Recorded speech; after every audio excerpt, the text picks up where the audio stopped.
Zimbabwe's justice system has once again come under the spotlight, with growing calls for the release of opposition political party members of parliament who've now spent more than 100 days behind bars. Amnesty International has accused the judiciary of not being independent and has said that continued arbitrary detention of opposition members is revealing of the politicized justice system in Zimbabwe. Job Sikala, Godfrey Sitole and 14 other opposition supporters were arrested on 14 June this year after attending the funeral of political activist Ma Blessing Ali and have now spent the last 100 days behind bars. On several occasions, their attempts to be freed on bail have been denied by the courts in Zimbabwe. Amnesty International has described the detention of these opposition members as unjust and abusive and has demanded for their immediate and unconditional release. Human rights defenders have often alleged bias by the courts in the way some cases involving opposition political party members are handled. Activists have further accused the government and the ruling ZANU-PF of capturing the judiciary. The country's top judge has called on judicial officers to remain impartial in the execution of their duties. There are institutions created for dispensing justice. There are institutions to which people must go. There are institutions which people must access.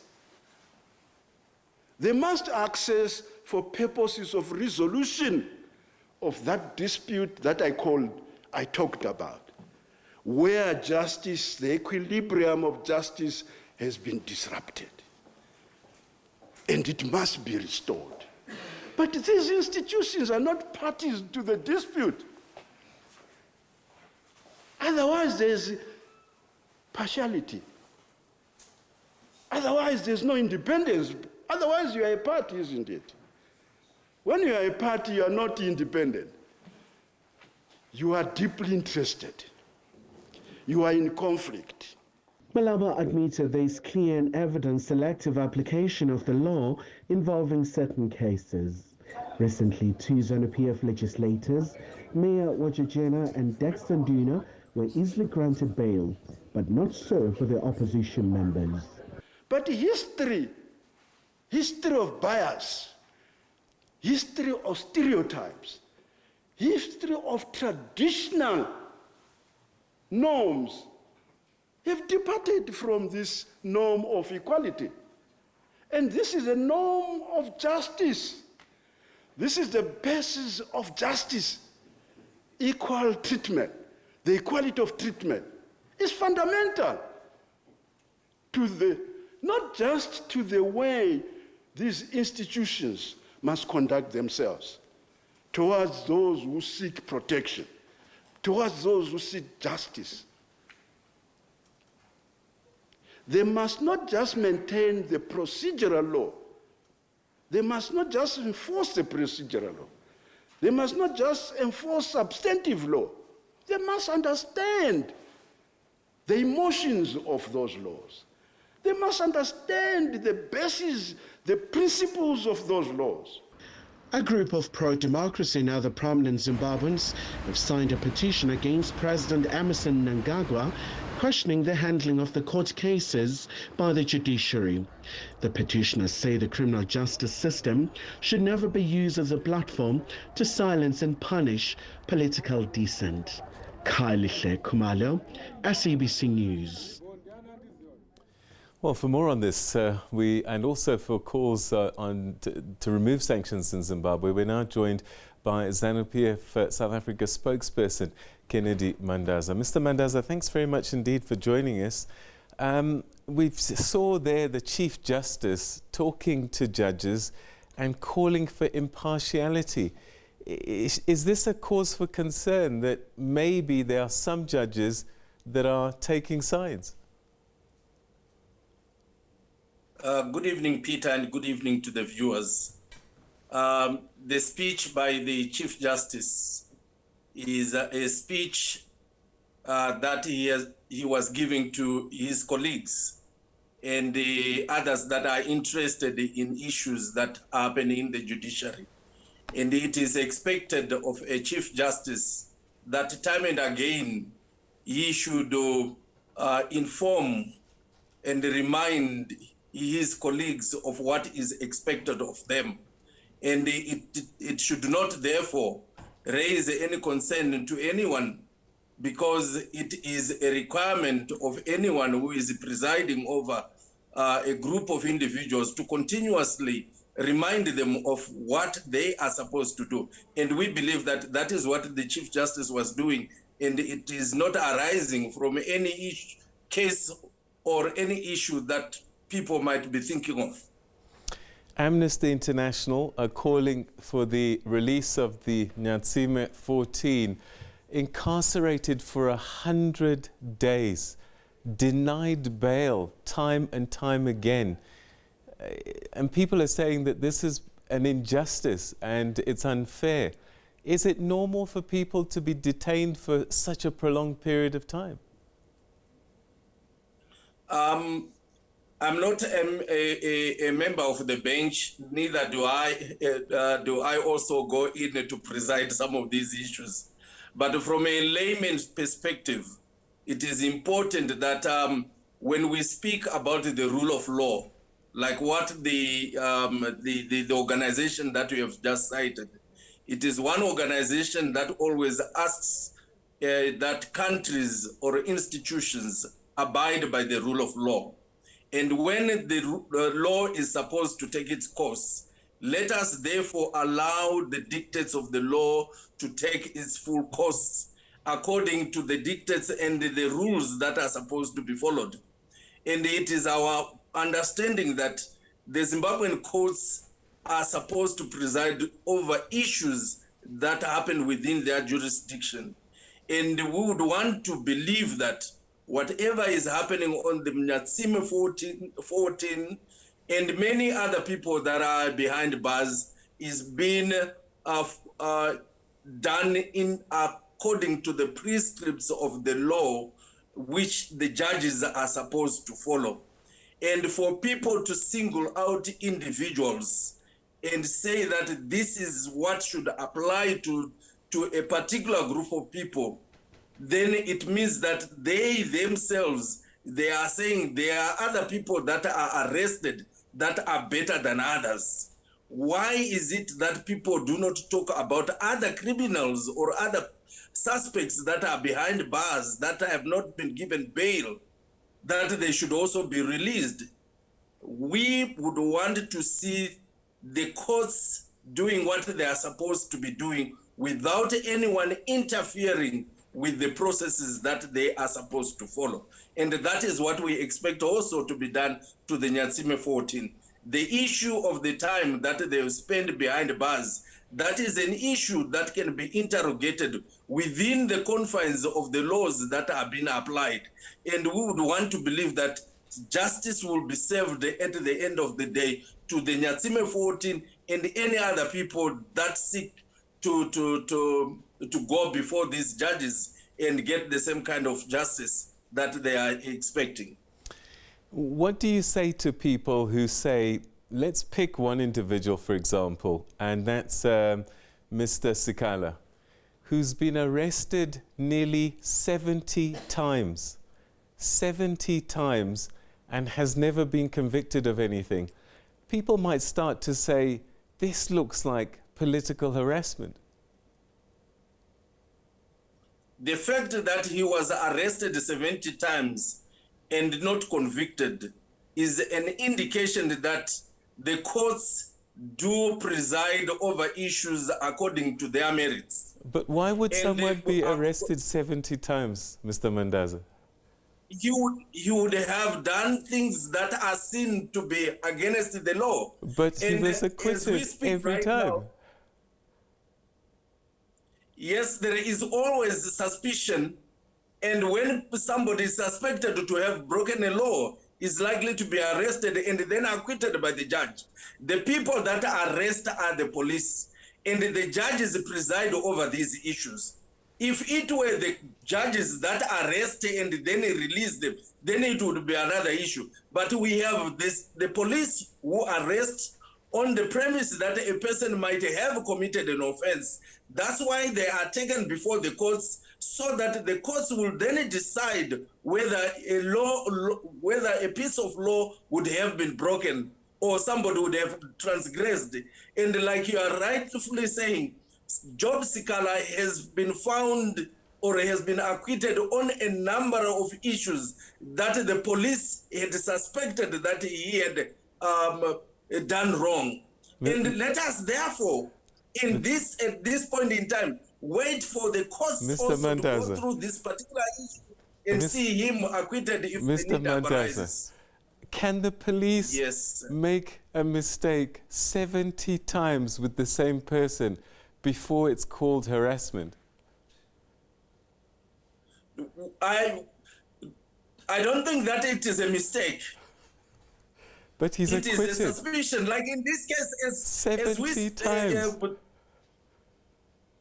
70 times, Job Sikala has been found wanting, has been suspected of having broken a law 70 times. And that does not mean that that is a mistake that the police have been doing. And we also need to take into consideration the fact that the reason that Job Sikala has not been given bail, it is because he broke one of the conditions that he had been given when he was granted bail on another issue that he has been tried on. And that is the reason why he has spent so many days behind bars. People should also take note of that particular fact. All right, let's turn our attention to sanctions. A number of presidents in the last few weeks have come out. We had President Masisi of Botswana. We had just the other day the Senegalese president at the United Nations General Assembly calling for an end to sanctions on top of President Ramaphosa.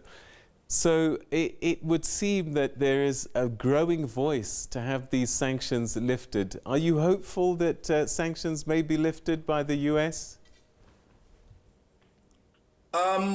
Firstly, would like to thank the leadership of the various countries that have continued to amplify the voice, calling for the removal of the illegal sanctions that were imposed on Zimbabwe. And I think we also want to acknowledge the fact that SADC has set aside the 25th of October every year as a day for which people of progressive forces can come together and condemn these sanctions that were imposed on Zimbabwe.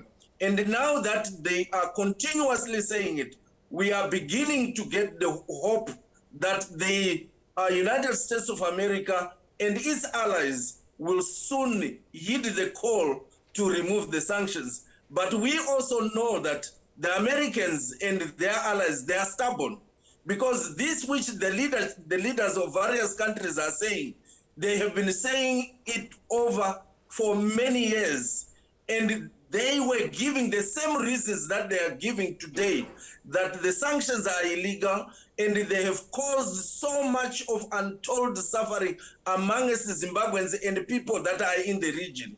And it is now that we would want to see the Americans and their allies removing the sanctions. And one other thing that we must also point is that the United Nations rapporteur who came to Zimbabwe last year has released her report, and it is also calling for the removal of these sanctions and explaining in detail the suffering that the Zimbabwean people have faced over the last 2 decades and the impact that these sanctions have had on the neighboring countries, South Africa included. If these sanctions are removed, will that end the suffering in Zimbabwe? Will that solve the problems? Let us deal with the issue of sanctions, because the issues of what needs to be done in Zimbabwe is an ongoing process that the current government is seized with. And we have seen so much development and so much activity taking place in the country, so much that it brings hope that if sanctions are removed, we would begin to see a new trajectory in terms of economic development in the country. And we would also see a number of people that had trekked out of the country going back to assist in the development of the country. So we believe we are so strong in terms of our belief in that sanctions have been an impediment with regards to the development of Zimbabwe, and we would want to see them removed as soon as yesterday.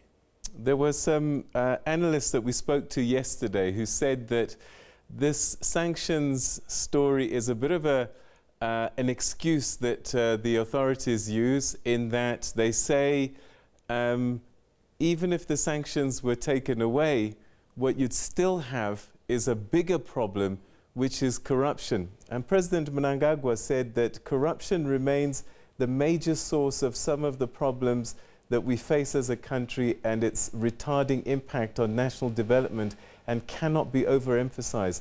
So that's the president recognizing that this is a huge problem. He says a major source of some of the problems.